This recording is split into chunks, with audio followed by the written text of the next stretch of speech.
which is that Ingenuity is a technology demonstration, right? It builds for the future. And in many ways, it is a perfect example of how we need to be doing technology and how we need to develop technology. And the brilliant engineers, some of whom you'll see in the orange shirts, came up with the idea for Ingenuity, for a Mars helicopter, before we had a name Ingenuity, over 7 years ago. And there was a push from technology. But it wasn't quite clear at that time, was it really the right instrument? Was it really the right thing, a helicopter, to put on the Perseverance rover? And so we did what we felt was right, which was we stuck to it. And we kept working on the Mars helicopter. We kept overcoming technological hurdles, and we kept showing why it would be valuable as a scientific instrument in the future. And a combination of rugged support from JPL in terms of technology development, as well as NASA headquarters, and an exceptional team that overcame all the technological challenges one by one until it became obvious that the right thing to do was to put it on Perseverance and fly it to Mars as a full demonstration. And I think that's the kind of partnership, the kind of push of technology and pull of science that we are now seeing to be very productive within NASA. And actually, we're working on several other missions that have technology components, much like Ingenuity, but going to other parts of the solar system as well. Now, our brilliant team has overcome a number of challenges. And for those of you that remember, back in 1997, we had a mission called Mars Pathfinder, and it had effectively a technology demo called the Sojourner rover. And that freed us up from being in the place we stuck the landing to being able to drive around. And now of course, those rovers have become Curiosity and our latest Perseverance, capable of driving tens of miles on the surface and going to the best places for scientific discovery. Well, what the Ingenuity team has done is given us the third dimension. They've freed us from the surface now forever in planetary exploration, so that we can now make a combination, of course, of driving on the surface and sampling the surface and doing reconnaissance and even scientific experimentation on inaccessible places for a rover. And I think this is exactly the way we build the future. And I think you'll hear a lot more about the scientific promise of rotorcraft on Mars as part and other planets as part of the Science Mission Directorate portfolio. And to talk about the importance of Ingenuity and some of the future, I'd like to turn over to my colleague, Dr. Thomas Zurbuchen, who is the Associate Administrator for the Science Mission Directorate at NASA headquarters. Thomas. Yeah, thanks so much, Mike. And I just want to tell you, as I'm starting here, I'm just so proud to be up here next to Mimi, especially that team here also on the monitor. And I just want to tell you on behalf of all of us at NASA Science how proud we are of you and how we recognize how important you are for this particular success. So I just want to ask one more time, everybody, to join me in applause for the team.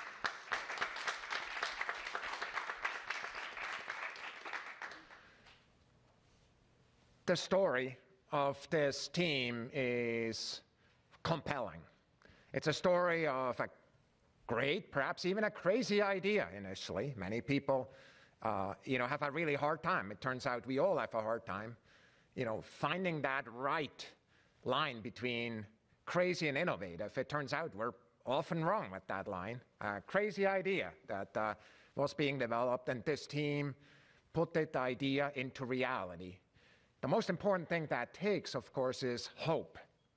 It's the hope that that is actually possible to come together with with everything this team has, with the personal education, with the commitment to success, and with learning from each other until it actually works. So for me, what I want to point to is the first picture here. And I want to just tell you, this picture means two things for me.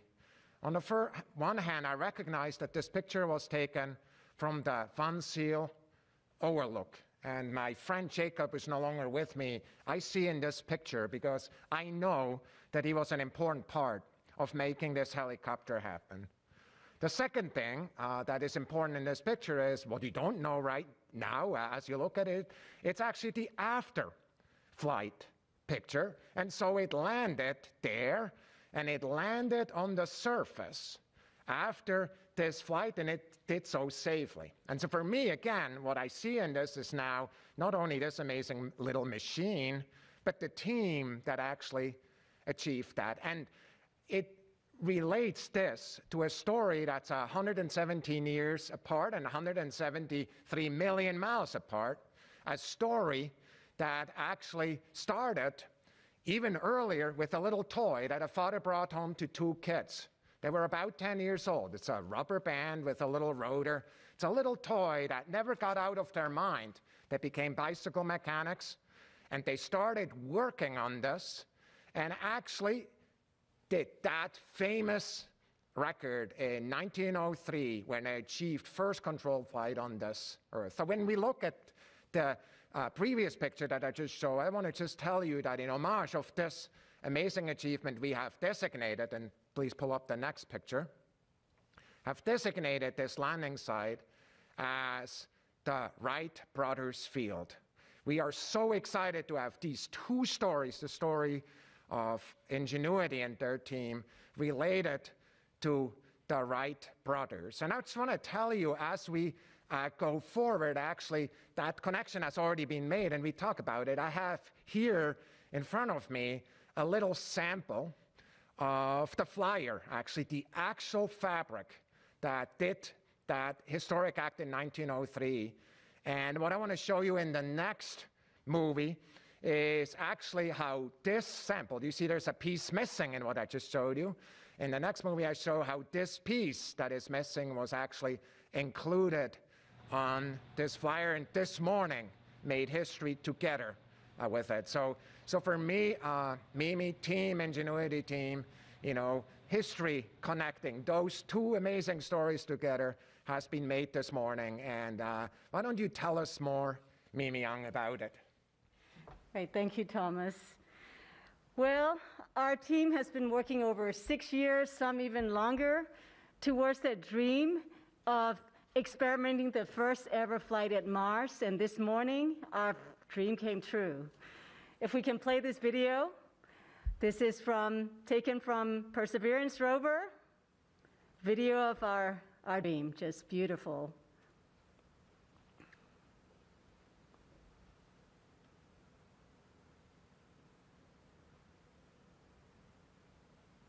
Taking off, goosebumps. It looks just the way we had tested in our test chamber, space simulator chamber here. Absolutely beautiful flight. I don't think I can ever stop watching it over and over again.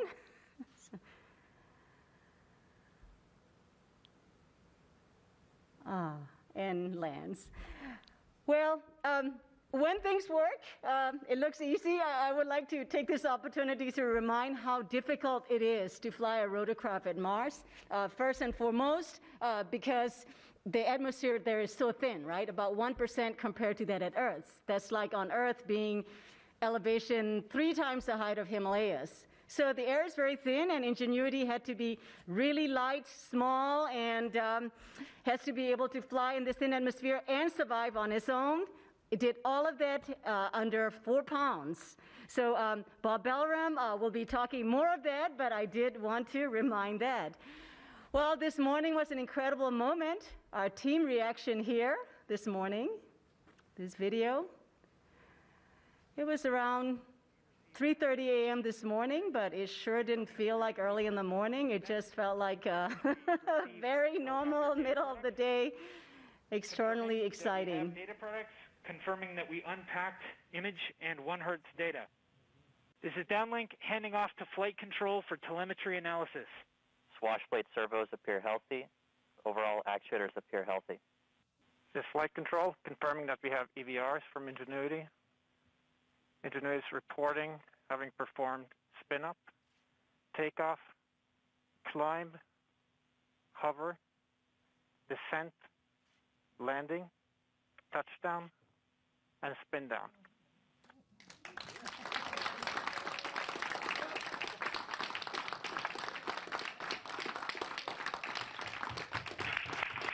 And altimeter data confirm that Ingenuity has performed its first flight, the first flight of a powered aircraft on another planet.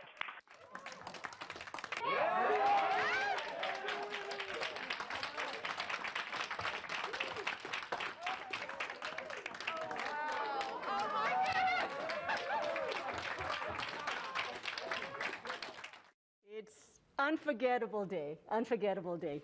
And, you know, it's all about the team to start with. Really, you know, our team across JPL, Ames, Langley, with our industrial partners, AeroVironment, Qualcomm, Celero, Lockheed, others. We were a team. I mean, just a strong team. And during this morning downlink, I did say that we had many friends who contributed to our success, okay, and including Perseverance rover team and many, many others. And some of them are far away now. And again, as Thomas mentioned, Jacob Van Zyl, I'm sure you were watching our first flight from the Jacob Overlook. So we're thinking about you, David. I'm thinking about you, Jacob. So with that, this early morning flight, what it means for our mission success. Mars Helicopter Ingenuity Technology Demonstration Project has 3 goals in line with NASA's agency-level objectives. So the first is to show on Earth that it is possible to fly power control flight at Mars. We did that before we were launched. And then the second goal was to actually fly at Mars. We have done it. This is the first time I've been able to say we've done it.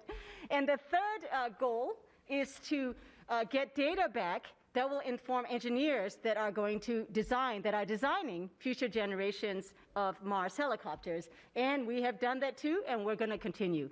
So beyond this first flight, over the next coming days, we have up to 4 flights planned, and increasingly difficult flights, challenging flights, and we are going to continually push all the way to the limit of this rotorcraft. We really want to push the rotorcraft flights to the limit and really learn and get information back from that. So with that, I'd like to hand over to Bob Belram, our chief engineer and really the innovator of our original design for Mars helicopter. Over to you, Bob. Thank you, Mimi. First, I'd like to just take a moment to thank all of you who have been on this journey with me. There's been many a technical conversation, many a late night, many a test, and I want to thank all of you who have been part of that, and your families and your loved ones who have helped, get us to this point.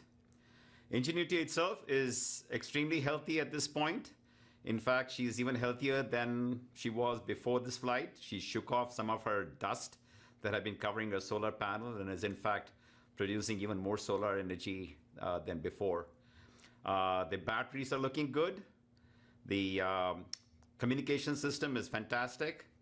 The landing gear appears to have worked well. All the servo mechanisms and motors are doing great. The computers and the avionics behaved flawlessly. So all in all, it's in a perfect state, and I'm just really excited to see what all she can teach us over the next few weeks as we explore aerial mobility on Mars. And with that, Howard, if you can tell us about exactly what happened during this flight, that would be great. Thank you. Yeah, this flight was all about proving that it is possible to fly on Mars.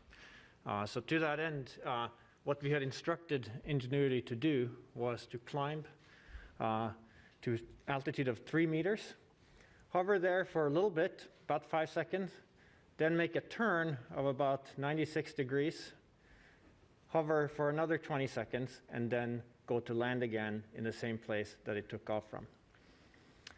And that's what we told Ingenuity to do, and it did exactly that, and it did it just perfectly. From everything we've seen so far, it was a flawless flight. It was a gentle takeoff. At altitude, it gets pushed around a little bit by the winds, but it really just maintained station very well, and it stuck the landing right in the place where it was supposed to go. When we were looking at the downlink data this morning, one of the first things, or one of the most important things that we were looking for was this plot that you can see, which is a plot of the altimeter. That was really our first indication, or real proof, I should say, that, yeah, we really did leave the ground. We really did fly. In addition to this kind of telemetry, during the flight itself, Ingenuity was telling us all along what it was doing. And so what we were able to do with that data is we could take that data and reconstruct the flight and create an animation out of it. So what we're going to see here is such a reconstruction where we've taken that engineering data and animated the flight accordingly. And what that allows us to do is it allows us to look at the flight in a different way, for example, from different angles up close, and see kind of the small motions of the vehicle. And what you will see here is that it's just really, really steady. Just a beautiful flight.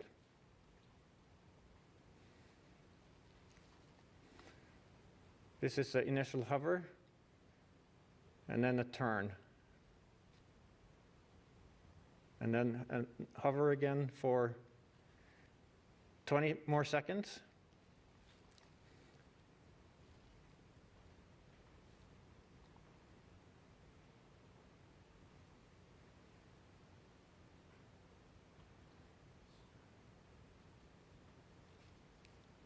And then the landing. And just the tiniest little bounce that you can see there on the landing. And that is also completely expected. I think we have a video as well from the rover that we looked at before that we're going to see again. And this again, shows us the same thing, this time with real images from the vantage point of the rover. And it shows you, when you get up to altitude here, a little bit more clearly how it gets buffeted a little bit by the wind and how it very gently makes its way back and lands safely where it needs to be.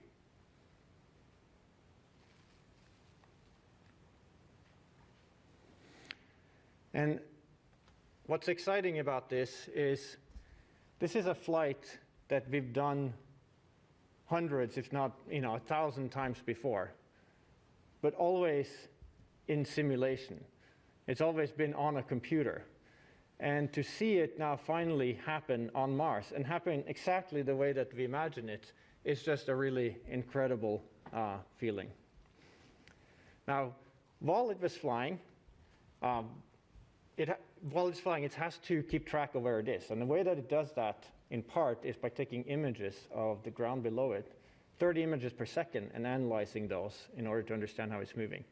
Now, those images are primarily there exactly for that purpose, not necessarily there to be looked at, but it turns out, we grabbed a few of those images and downlinked them to Earth this morning, and it turns out they're absolutely stunning in what they show. What we see here is Ingenuity taking a picture of its own shadow right below it. And I think this is just a stunning image, notwithstanding the fact that it's a low resolution black and white photograph. We have another image from the same camera, which shows just a moment right before touchdown. You can see the legs are just about to meet the ground here. And this is a very interesting image to me, in part because of what it doesn't show, which is it doesn't show a lot of obscuration from dust, which is one of the things that we weren't so sure about prior to doing this experiment. So already we're learning things here. And in particular here, dust did not seem to be an issue in terms of obscuring the navigation camera close to the ground.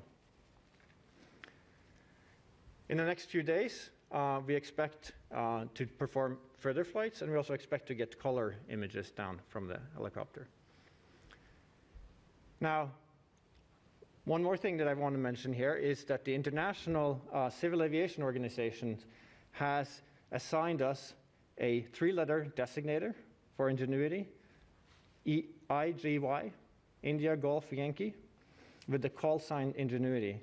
And those details will be officially included in the next edition of ICAO's designators for aircraft operating agencies, aeronautical authorities, and services.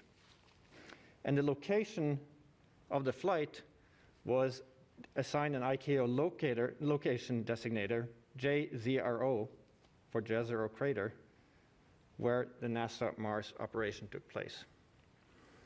And of course, these designators come in handy when we go to write our logbook. This is something that should be very familiar to any pilot out there. We always want to log our flights so we don't forget that we did them. And so for that purpose, we have, I have this logbook with me. It says the nominal pilot's logbook for planets and moons, because we're always thinking ahead here at NASA. So with that, I'd like to talk to Justin, who will talk more about the imaging. Okay, thank you, Havard. I'm Justin Mackey. I'm the Perseverance rover imaging scientist and also the deputy PI of Mastcam-Z.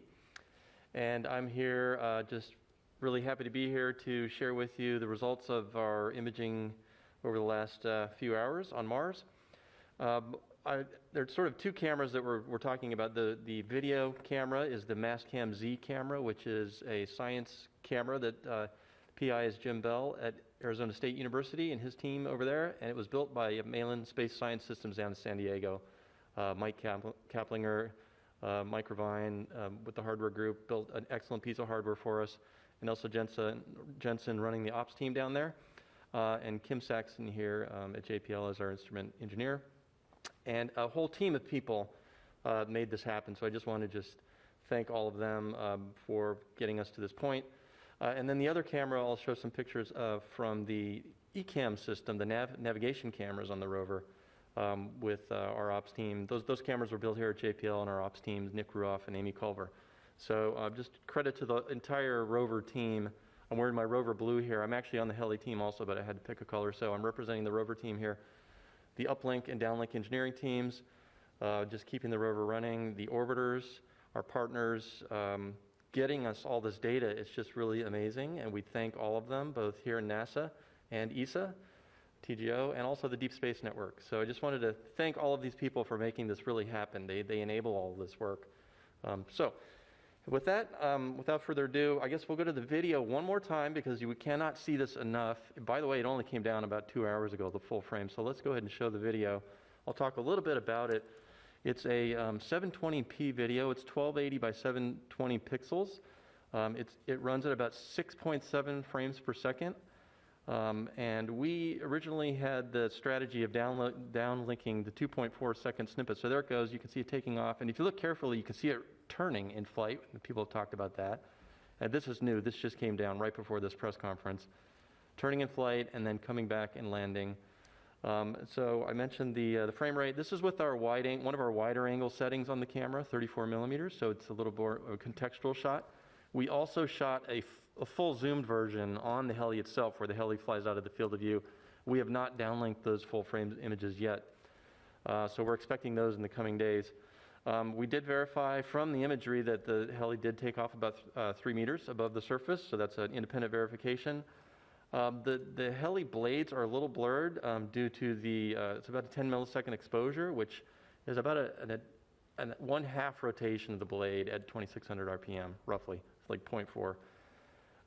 And let's see, and so far we've received about 14 or a little over 1,000 frames. I counted 1,400 last check out of about 2,000. So once again, the orbiter performance has really made this possible to even show you this so quickly to get video from the surface of Mars. So it's really an amazing feat by everybody.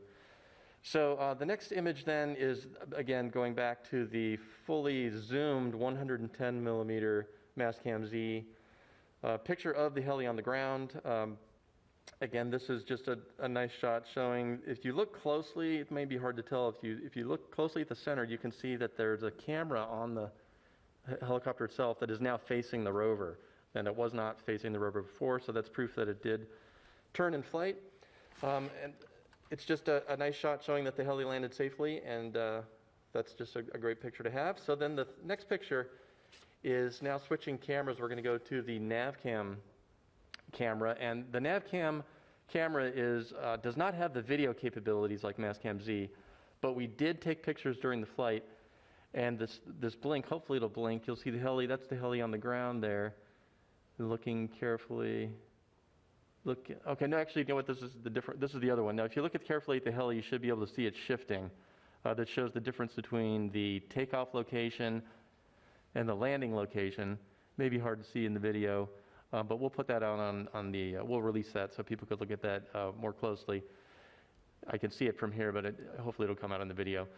So it just shows that the landing was just sort of a real pinpoint landing there by the team, and so congrats to the heli team for just nailing it, Havard and company. And then the last video, or the last blink GIF shows, hopefully it shows the full height there. There it is, okay. So we have the full height of the helicopter there, captured by the NavCam mid-flight, and then a comparison with the heli then on the ground, which will show the full height. It's hard to see the video there from here, but the main summary is that actually, you know what, I'm looking at this. This looks like this is the Mastcam Z again. Well, we just got the data all down, so it sounds like it might be slightly out of order. I think the main point here is that we are swimming in data right now, and we're just cataloging it basically and learning about the flight. We're just extremely happy for this whole team, the rover team and the heli team. And I just wanted to close my statements by mentioning, I mentioned that I was on the heli team. This is like with Bob, like 7 years ago, where we were talking about taking pictures from a heli. Seeing it all come together like this is really reminiscent of another project that I worked on 24 years ago, the Mars Pathfinder mission, where we had the Sojourner rover, which was a new technology, a new capability. There were skeptics at the beginning, and then once something like this happens on Mars, the skeptics get converted, and it soon becomes a new way of doing things. And I really feel this project, this team has the same vibe that we had 24 years ago with Sojourner. Just going from a concept to demonstration like this is going to open up new avenues, new ways of exploring. So it's very exciting. We're very excited that this is all working so well, and just happy to get all this data back. All right, thanks, Justin, and thanks for rolling with it. As Justin says, the images are all coming down in a fire hose, and we will make the images available for you all online, so look for it on the website. So we're going to transition now into Q&A. So a reminder for our colleagues from the media, if you're on the telecon line, please press *1 to get into the queue. And for others who are using social media, you can use the hashtag #MarsHelicopter. Our first question on the media line comes from Marcia Dunn of the AP. Yes, hi, congratulations. I've got a couple questions for the chief pilot, I believe, Mr. Grip. What was the wind speed at Wright Brothers Field today for the flight? And when are you anticipating to attempt Flight 2? I know you had a schedule laid out in advance, but since you're a week down on the timeline, I wasn't sure if you were going to try to rush things along. Thank you. Yeah, so in terms of the winds, we did take additional data during the flight, and we expect to get some more information about what the actual winds were at that time. What we can operate with is, at this point, is the forecast that we have based on prior data. And there is some uncertainty on that, but the most recent indications that I have is that it was on the order of somewhere between 2 to 6 meters per second of wind, and that's what we were dealing with. And that would seem, just eyeballing the behavior of the flights, that doesn't seem inconsistent with the behavior, although it's hard to say much more than that. As far as when we perform the next flight specifically, I'll let Mimi perhaps answer that question. Sure, yeah. So we'll get the high rate data downlink from the helicopter to us tomorrow, and then we will be attempting to fly within the next few days. So we're targeting for this Thursday, but we'll know more after we get the high rate data. Great, thank you. Our next caller is Kenneth Chang from the New York Times. Hi, so I was wondering if you had better plans for the 4th and 5th flights. I guess when I talked to Mimi, Bob, and Hobart last year, you had mentioned aiming for 500 feet at 15 meters. And I was also wondering, when conceivably might there be a second helicopter on Mars?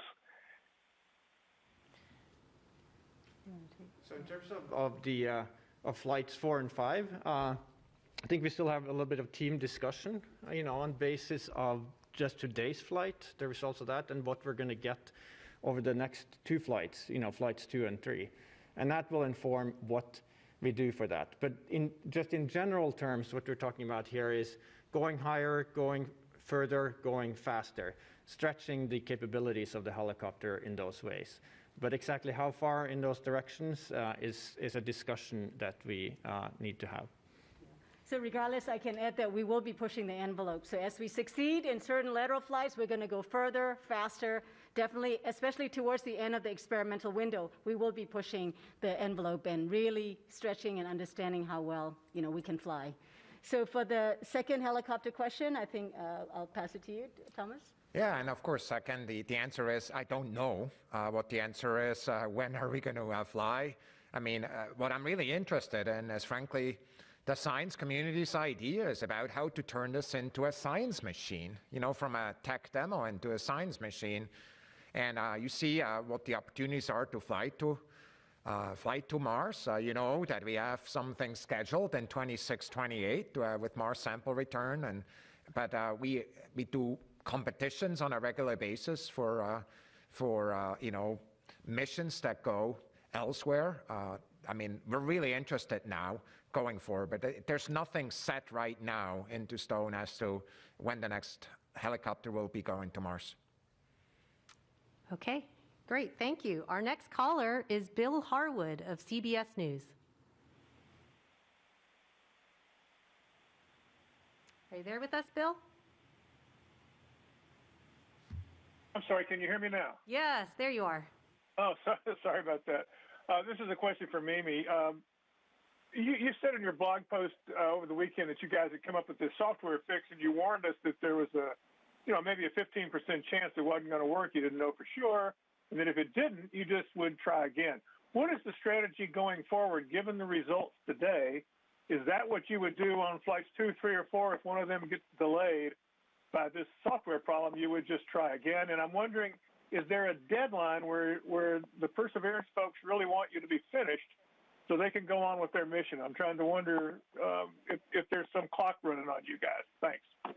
Absolutely. So this command only option that we chose, the simpler option, it has paid off. We got our first flight in hand. And for the second flight, we will be using the same technique. And so far, it's working well. We've been testing it on Ingenuity, and then today it worked well. So we're going to proceed in that direction. In terms of the duration, yes, we have a 30-day experiment window, and so we have about 2 weeks left. And we believe we'll be able to squeeze the next 4 flights that we have planned. This increasingly bolder flights, we want to go hundreds of meters out towards the end. We do want to push it, and I believe we have enough time to squeeze the next 4 flights in the next 2 weeks left. So again, thank you to Ken Farley, the Perseverance rover team. We will be done in our month, and the rover needs to go on for his primary mission. That's it's very important. So that's the plan. Okay, great. Yes, we have a month of Ingenuity and still some time left. All right. Our next call comes from Steve Gorman of Reuters. Go ahead. Hi. Hope you can hear me. Thanks very much. I just wanted to know, I'm not sure who to direct this question to exactly, but are there practical implications of the success of Ingenuity, not only for expanded, enhanced Mars exploration, but for similar modes of aerial exploration on other worlds, such as Venus or Titan? Sure. Bob Bellroom, our chief engineer. Bob, do you want to take that? Yes. The general technique of aerial flight is applicable to places like Titan and Venus. The specific vehicle, I think, will be quite different. Titan's a much easier place to fly, easier even than Earth in some regards. And Venus, has, depending on where you want to fly, has certain temperature issues. So the specific designs and will be quite different. But yes, this does open up that doorway. And I think the bigger lesson here, I think, is also how do we operate these vehicles? How do we test these vehicles? So there is that kind of knowledge that we have learned from this process of flying Ingenuity that will definitely transfer over and be useful for the folks who will be considering missions to those places. Thank you very much. Congratulations. Okay, all right. Thanks, Steve. Next up, we have Mike Wall of space.com. Thank you all for doing this. Just a quick question for probably Justin. Could you just kind of talk a little bit about how difficult it was to get those shots? It seems like everything is perfectly centered and everything worked extremely well. And I mean, I know you guys practiced, but was that tough? And a quick second one, do you guys plan to actually try to capture audio on the next flight, like whenever it happens? Thank you. Yeah, so that's a great question. I can tell you from firsthand experience that was harder than it looks. In fact, I think I speak for our entire imaging team that we're kind of relieved that we caught it in flight. We had practiced this 3-4 times before, and this was the first time that we were able to nail it. I think it's an interesting problem. You have two different spacecraft with two different time. They both have this roughly the same time, but they operate differently. And so characterizing how the heli operates when we tell it to go compared to how the rover does its thing is actually tricky. And I mentioned before, we had to do this with the Sojourner rover too, two different robots with their own system. We had to do the same thing here.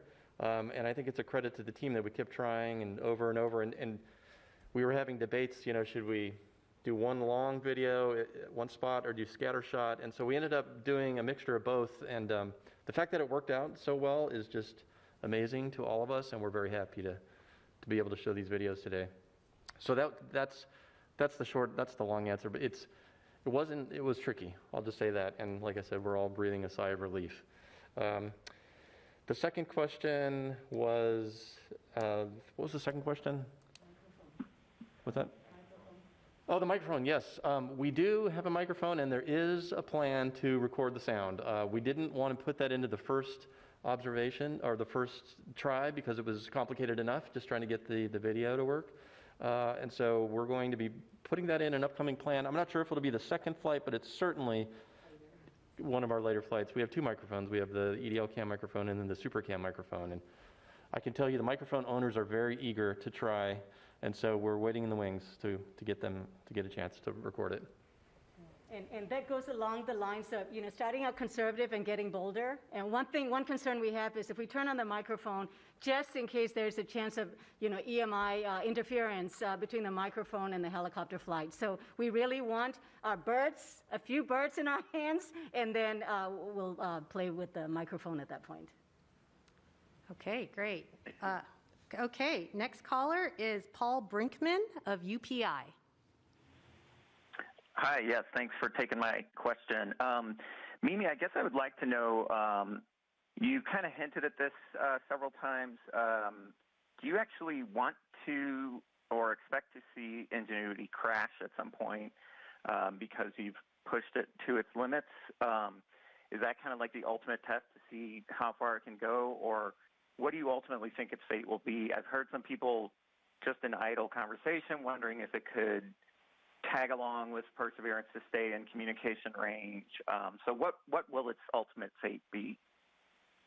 Well, my current view, I believe, we're together on the team. We do want to push it to the limit. And ultimately, Thomas, Mike, just getting your permission. Really, because by going faster, further, our models are checking out at this time. They look good. They matched, our models matched what we saw in our test chamber. The flight today perfectly matched, what we were predicting. And so, but we want to push. We want to push against the wind. We want to push against the speed. And ultimately, we expect the helicopter will meet its limit. But that information is extremely important. This is a pathfinder. This is about, finding, is there any unknown unknowns that we can't model? And we really want to know what the limits are. So we will be pushing the limit very deliberately. I think it's also important, and I think I just want to tell you this plan was put together by Mimi and her team, and I just want to tell you it's also important and totally supportive of that plan to actually deal with this like a tech demo. We really want to be sure that when everything is said and done, we know the full scope of what's possible with that type of flying machine. And so for us, that's really critical. And for me, kind of really putting kind of a scope, a constraint around it, like the month of Ingenuity is very much in the spirit of a tech demo. That's exactly what you would want to do, right? Kind of to make sure that in fact we're putting the pedal down and are going for it. And I just applaud the entire team and of course, you know, the entire Perseverance team to basically who are part of this experiment. So I just can't wait to see what the next flights are like, Mimi, and as we go forward, how this story will go on. All right. Well, in the spirit of sort of casting ahead, I'm going to take a social media question, and I think this one's for Bob. Space Tourism on Instagram asks, do you think you will be able to scale up the concept and fly heavy payloads, and by when? Yeah, so the fundamental, dynamics of these vehicles does scale up to fairly reasonable sizes. So we are thinking of things in the 25 to 30 kilogram class, which is, about the 50 pounds type of class of vehicles. And those vehicles would carry maybe about 4 kilograms of science of that order, about 10 pounds of science instruments. And so early design work on that has started in terms of conceptual designs and to see what would it take to deploy these and operate them. And so that would be, I think, a good sweet spot for the next generation design. Anything much larger, the packaging of the blades and things becomes quite awkward, so may not be quite feasible in the near term. But definitely something in the 50-pound class compared to a little 4-pound Ingenuity is definitely something that's very feasible and is actually like some early progress has been made in that direction. Great. Thank you, Bob. Another social media question this time for Mimi. Pete on Twitter asks, what has been the most challenging part about this process? What is the most interesting thing y'all have learned from this flight? Most challenging? Well, I think Bob can answer it. First was meeting that 4-pound, that 1.8 kilogram limit. Theoretically, it was proven, it is possible to lift, build a helicopter. We knew early on from analysis. The real question is 1.8 kilogram. And Bob, as the chief engineer, managed those 1,800 grams. And I once saw him arguing with Eric Archer, who, again, we have lost, sadly. Bob, do you remember? Was it over 2 grams or 3 grams? Eric wanted this telecom hardware that was 2 more grams or 3 more grams, and Bob just wouldn't give up. So anyway, it made a huge impression. So the biggest challenge was the mass to start with. Okay, yes, sounds like every gram counts. Okay. All right, we're going to go back to the media lines, and next up is Amina Khan of the LA Times. Hi, can you hear me? Yes. Hi, thanks so much for taking my question. I have a couple. We've touched upon this a little bit already in some of the questions, but I'm just sort of wondering, in your wildest imaginations, we talk about Sojourner being the trailblazer for all these other rovers, and all of the ones that followed have been so sophisticated. What is the most powerful and sophisticated type of flying planetary explorer you think we might have in the coming years and decades, and what kinds of worlds might they explore? Could you sort of wax imaginative and think about what the potential really is here in some specific but imagined ways? I'm not going to hold you to it. I won't come back in 10 years and say, hey, where's my flying rotorcraft on Neptune or whatever? But I'd just like to see, so where do you think this could go? Thomas, you want to take this one? So the first application of flying vehicles, of course, is track and fly at Titan, in which we have a very different vehicle. And Bob already mentioned it's kind of in many ways simpler because of the stronger atmosphere at Titan than the Earth even. I want to just point out one point I'm sure everybody is thinking about already, but knowing how to fly a vehicle like that may actually have applications on Earth too. I mean, it's that planet up there. At these very high altitudes, there's interesting science that I'm sure our Earth science friends are thinking about also now, and whether they're here at JPL and elsewhere. I do believe that the primary application beyond that is really going to be at Mars. And frankly, what is in my mind, right, when I look at this, is the that much of the science, when there's a lot of papers written about, from the reconnaissance orbiter, Mars Reconnaissance Orbiter, is about areas where we cannot bring a rover there. Like, crater walls are really exciting with perhaps, some people say, water seeping out there or some kind of watery mix. Like, is that really the case? Well, to actually figure that out, frankly, you want to probably fly there. The final point I'm going to make is, right after the technology demonstration, it's usually a pretty bad place to figure out how big the boxes in which the solutions live. And I was not there, of course, at Sojourner. But, we are here from 97. We're here, and we have Perseverance rover, and is basically enabling sample return. And for me, did in fact the Sojourner people think about a sample return of one of the core applications of this kind of mobility? Perhaps they did, but the point is, that is where we're investing major effort and, dollars, attention. And frankly, without mobility, I do not know how we could do this. And it's an absolutely critical science application. So the most important thing to learn about these things, it's very hard to predict the future. All right. Justin also wanted to add something. Yeah, I just wanted to say, 24 years from now, it'll be 2045, if I did my math right. We've been up since 2 in the morning. So I think that the people to answer that question are maybe people watching this press conference right now. The kids in school, the kids studying, working hard, learning about science and technology. I think the answer to that question is up to you. So those of you that are getting inspired by this, go into fields of science and technology and decide for yourself what does the future look like. I think that's what the group here did, and we just try to be an example to those watching to give you that opportunity to answer that question. Thank you. And just a clarification on Ingenuity and testing it to the limits. Are we looking to fly it as far as possible or as hard as possible, if that makes sense? It is a question that I don't think we're fully decided on yet, where exactly we want to push it. As I mentioned before, you can talk about flying higher, you can fly farther, you can fly faster. Those are 3 particular areas where we'll be looking to in terms of possibly stretching the capabilities, assuming that things go well over the next 3 flights. That's where we'll be looking, but exactly how we prioritize between those different things, I think is still a discussion that we need to have as a team. Thanks so much. Great. Thank you, Hovard. I think the gist was that it's hard to look into the future, but thank you for the glimpses into the future. Our next caller is Eric Mack of CNET.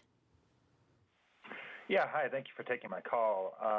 This is looking a little bit far down the road, but I know that NASA has an entire technology transfer office and often likes to spin off its technology. So I wonder if there's been any discussion within the agency of possible applications for this technology here on Earth.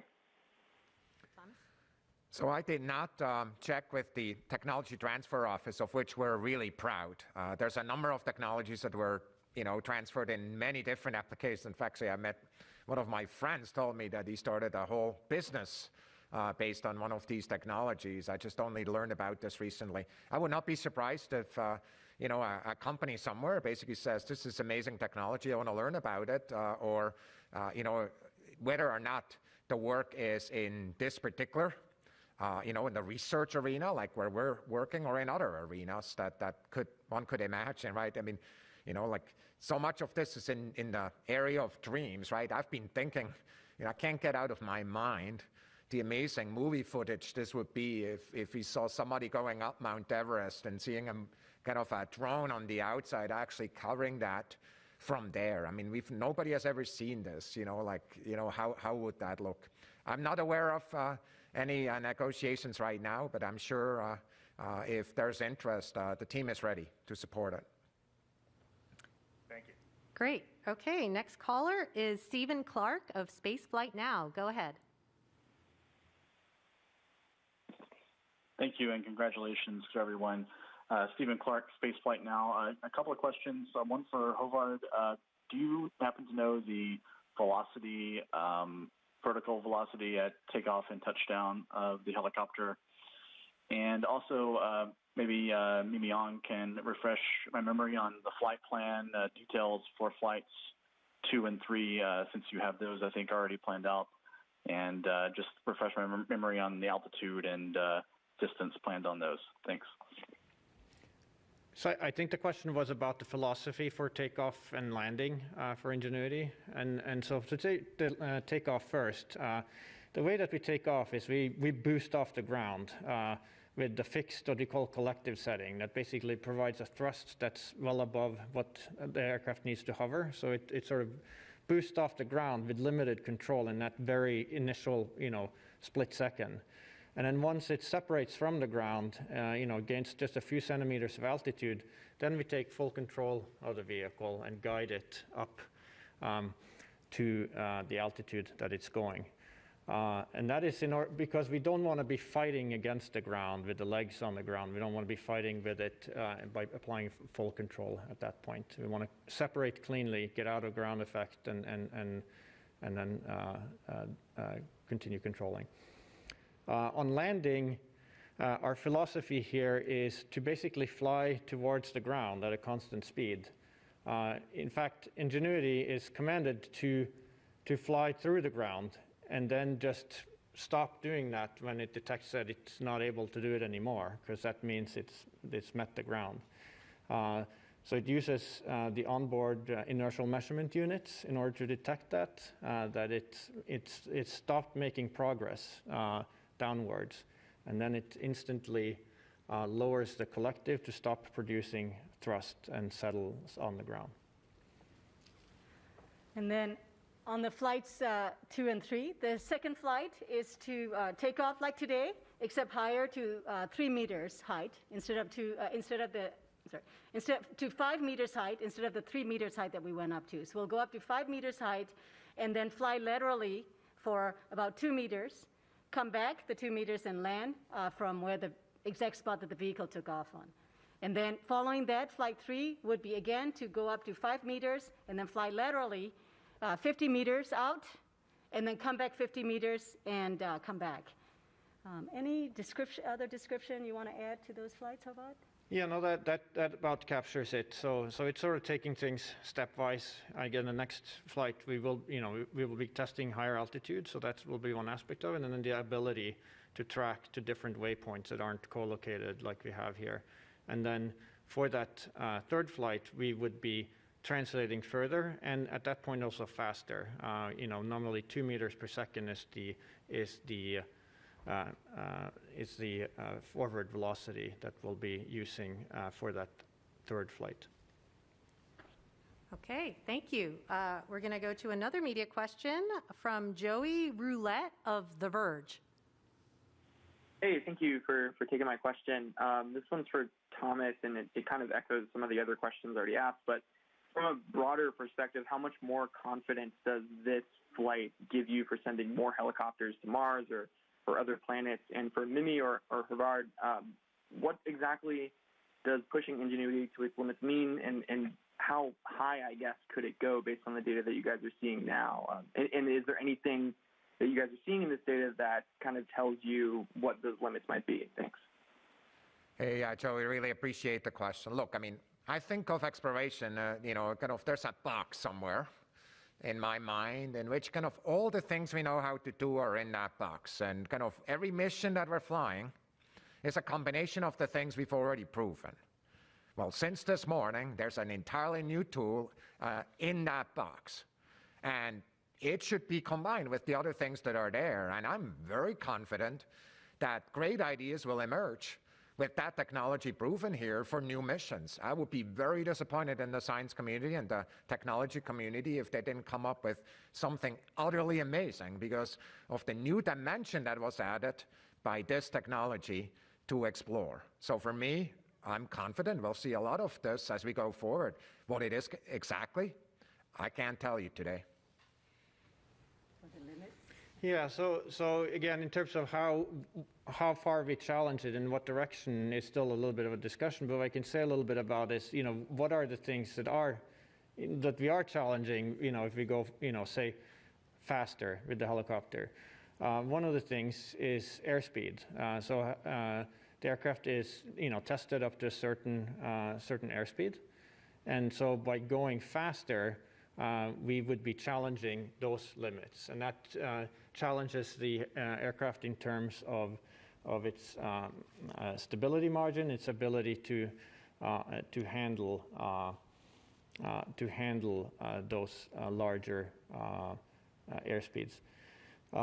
Another aspect that we're challenging in that regard is the navigation system, because as I mentioned before, we navigate by taking images of the ground below, and as we're traveling faster over the ground, those images, the features in those images disappear from view faster. And so that's another limiting factor, if you will, that we're pushing up against as we start to go faster with the helicopter.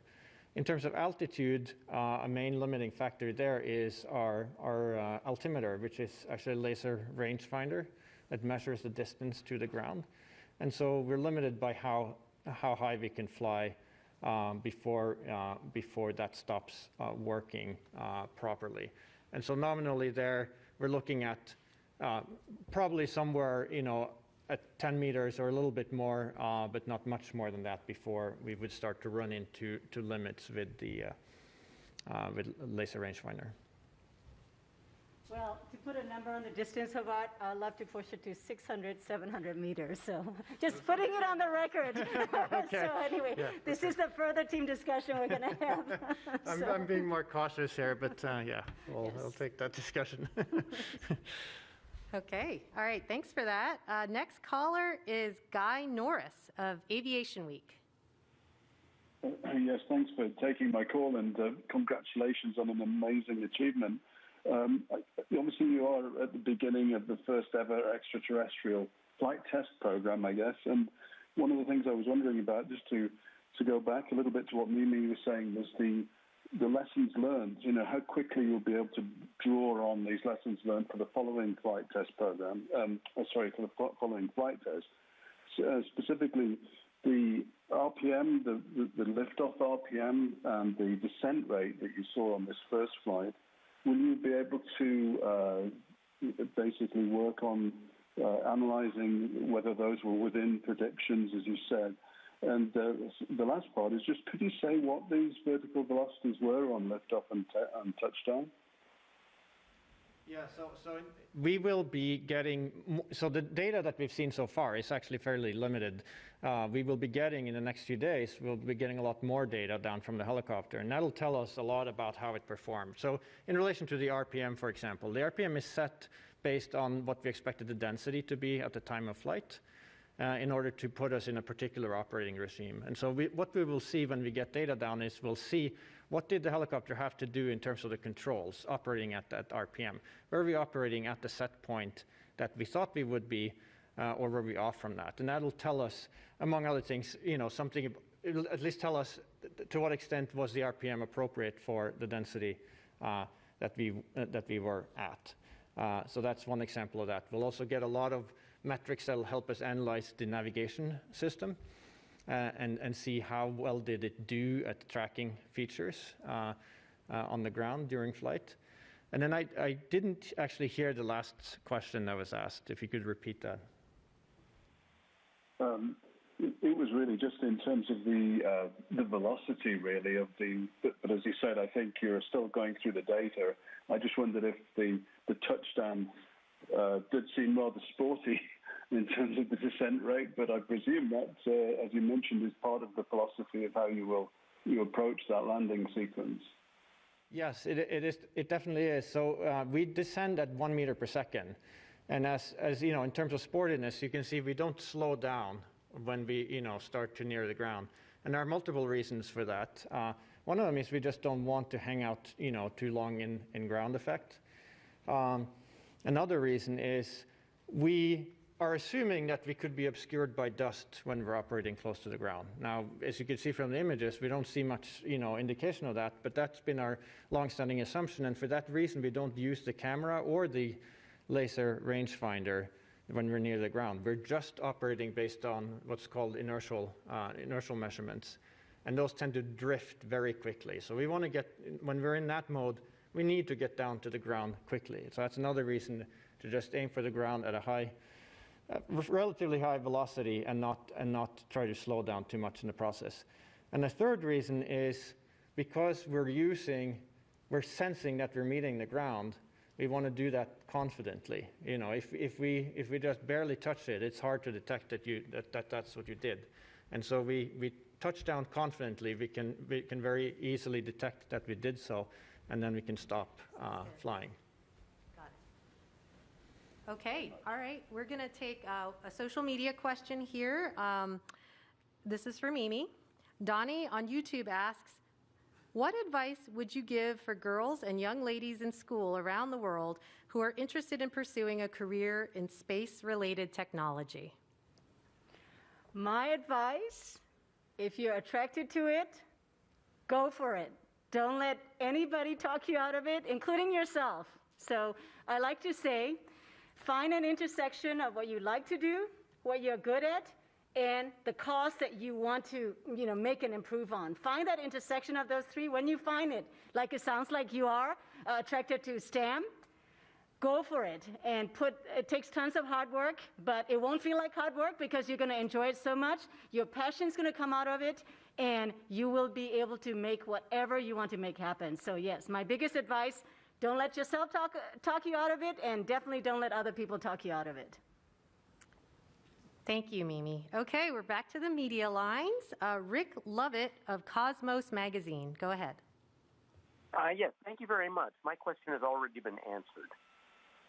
Okay, all right. Then we will take the next media caller, Leo Enright of Irish Television. Thanks very much, Jairi, and congratulations to everybody. I have a semantic question for Bob Ballaram. Some people may not realize that we journalists are people who look over our shoulders and check what we write. In Europe and Asia, we call these people sub-editors.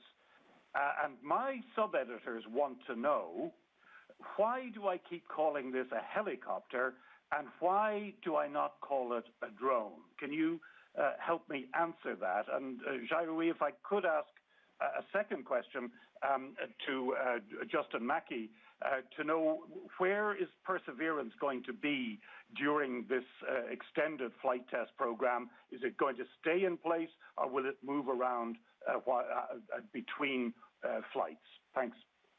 Yeah, so purely as a terminology, whether you call it a rotorcraft or a helicopter or a drone, you could use those interchangeably. I think one of the connotations of drone here is that it's has a little bit of an off-the-shelf. You go buy it at your favorite store, and you can fly it out of the box. Ingenuity is quite different. It had to be designed from the ground up for a very alien, very harsh environment. We don't have drones that survive minus 130 degrees Fahrenheit at night. We don't have drones that fly in 1% of the atmosphere of Earth. So if you're careful about using the word drone, and you remember that this is a very, very, very special drone, you could say drone. But just want to make sure that people don't lose track of the fact that it's a very special aircraft that's quite unique. But if you want to call it a drone, helicopter, rotorcraft, depending upon your community and your audience, feel free. Okay, and then Justin, you want to? Yes, so the rover is actually going to stay at its current location during the next few test flights.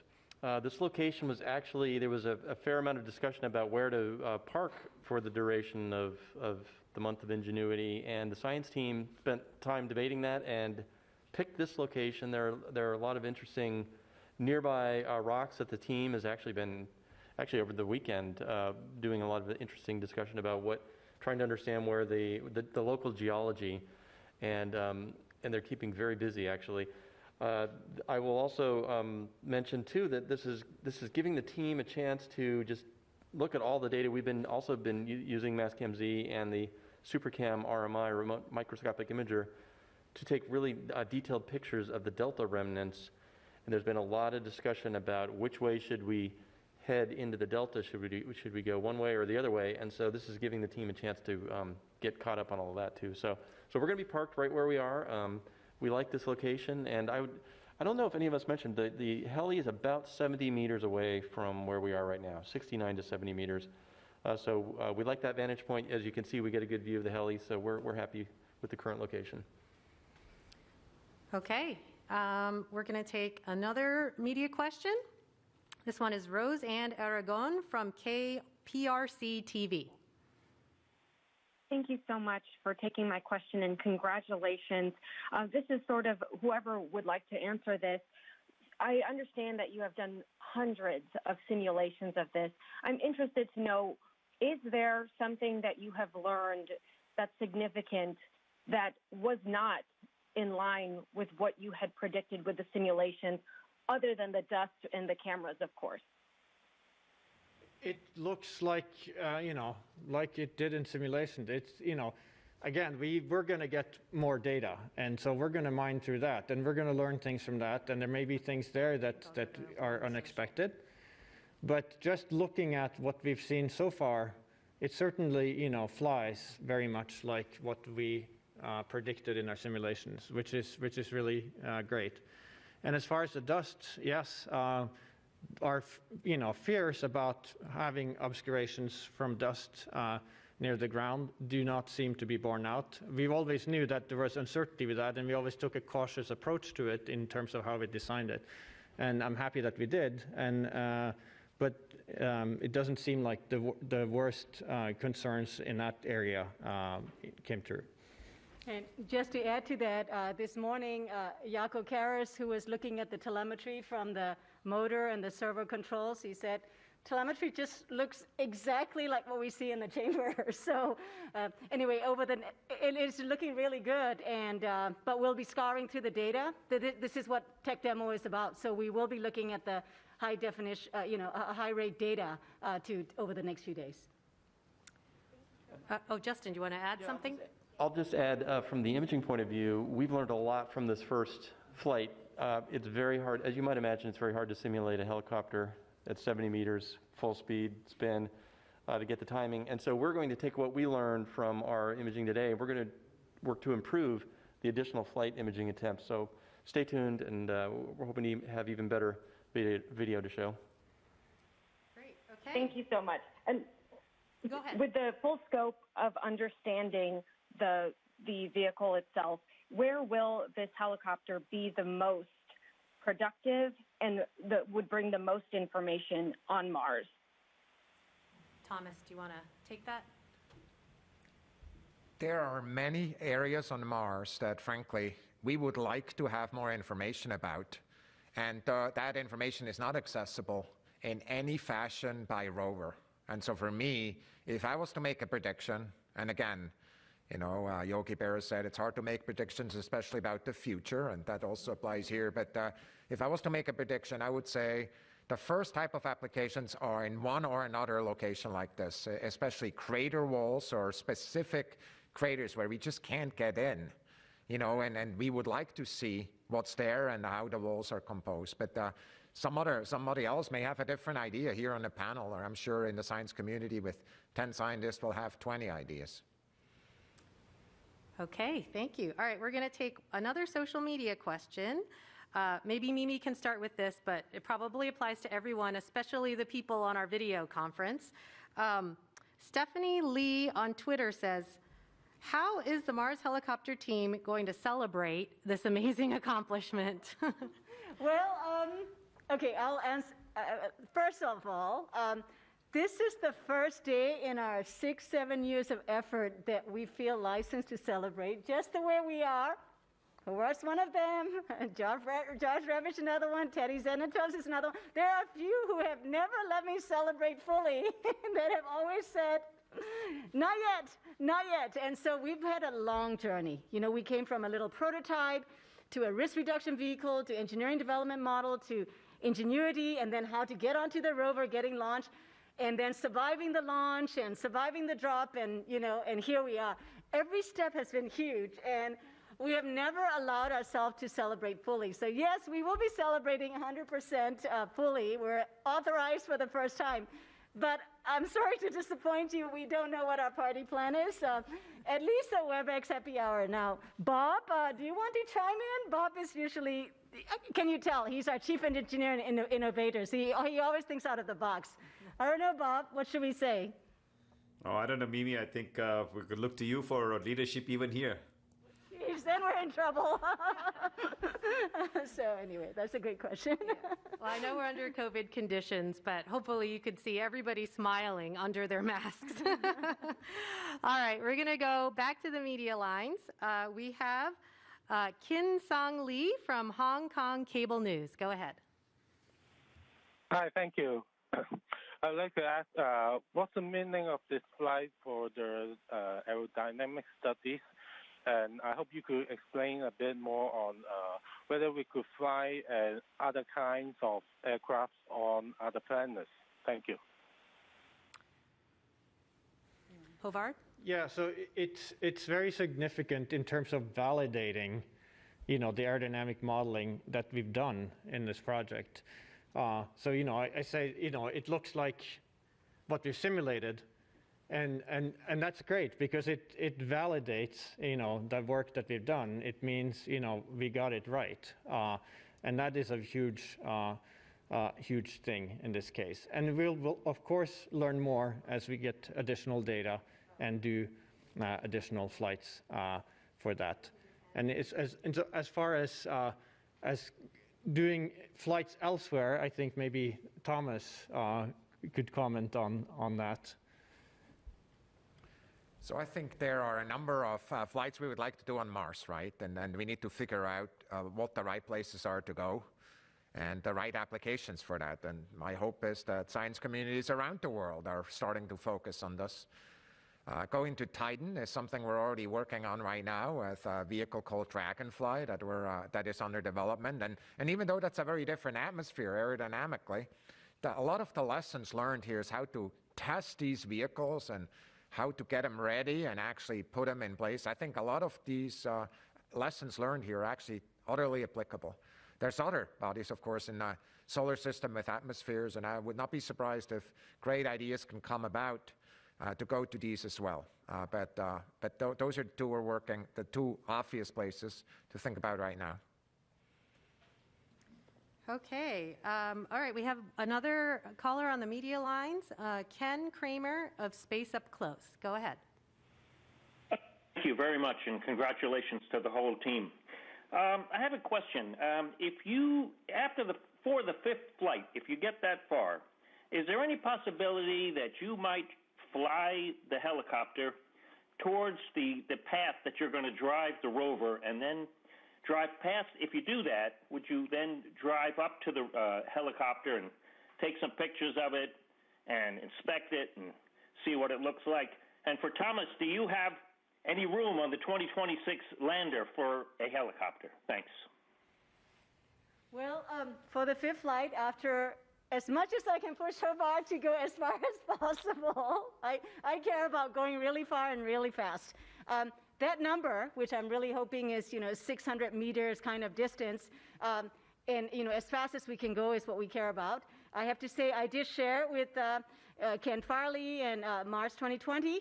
We don't care which direction. We really want to push the helicopter flight in the distance. So I would like to turn the question over to Ken Farley and Mars 2020 folks, if there is a preferred direction. So that is a conversation to come. So from our perspective, we want to push the distance and the speed. So stay tuned. So you asked me, hey, Ken, you asked me about 26, or the Mars sample return campaign. I just want to tell you, the Mars sample return campaign, the most important thing we need to do is keep it streamlined as possible. There's a lot of things we could be adding to this, and science instruments, this and other things, and frankly, the campaign that we have in front of us is very much focused on exactly one key objective, and that is to bring the samples back to Earth. And everything that we're doing is supporting that objective. So technology demonstrations, are a really critical part. I think Mike Watkins said it well at the beginning. We want to see wherever we can do it. I just want to also mention that for many missions, focus is a very critical part as well. And so often, what we need to do as explorers is have two opposing thoughts in our minds at the same time. So that's what's going to happen here also. Okay. All right. So thank you. We're going to take another media question. Manuel Mazzanti from Debate. Hello, everybody. Congratulations, NASA, JPL, the entire team, even the guys remotely. This is an historic day. Mimi, your enthusiasm is contagious, definitely. A question for you, or maybe for Howard. The 96-degree rotation of the helicopter was done to see how the helicopter responds to certain commands, or was it done to point the camera towards the rover? And I wonder if we are going to be able to see the rover from the Ingenuity perspective. So we wanted to make a turn because it's goes a little bit further than just a straight up and down flight. And the particular turn that we did there, the 96-degree turn clockwise, did put the camera, the return to Earth camera, pointed towards the rover. We did not take a picture with that camera during this flight, but it does set us up for potentially doing that for the next flight. As far as whether we will see the rover or not, it depends a little bit on exactly the state that the helicopter is in when the picture is snapped, because the camera is angled downwards at an angle where it doesn't see all the way to the horizon in level flight. And so you have to get a little bit lucky to catch the rover in that image. So we don't have any guarantees that we will actually have that. Thank you. Go ahead, Justin. I'll just add one thing to that, because people do ask that question about imaging the rover with the camera. The original intent or plan was to have the camera rotated in portrait mode, so that the long end of the field of view would look up just above the horizon, and we would take the picture of the rover. But late during development, and Bob can even talk about it a little more, there was an issue with the configuration, and it had to be changed and mounted in landscape mode. So that's the story of why it is tricky to get that picture of the rover itself. Okay, great. Thank you. And thanks to everyone for all of their questions. If you're a member of the media and you still have more questions, you can contact JPL's Digital News and Media Office. We will help you get interviews or everything you need. And if you're on social media, we'll continue to answer questions with the hashtag Mars Helicopter online. So thank you, everyone, for this. And for more on Ingenuity, you can visit go.nasa.gov/Ingenuity. We'll put the latest updates there. And if you want to learn more about the Perseverance rover, visit mars.nasa.gov/Perseverance. There's a link in there to the raw images. And so if you too want to drink from the fire hose, we have a place for you to go. All right, and if you're on social media, you can join our conversation at NASA JPL. Again, you can use the hashtag Mars Helicopter. Thank you for watching, and go Ingenuity.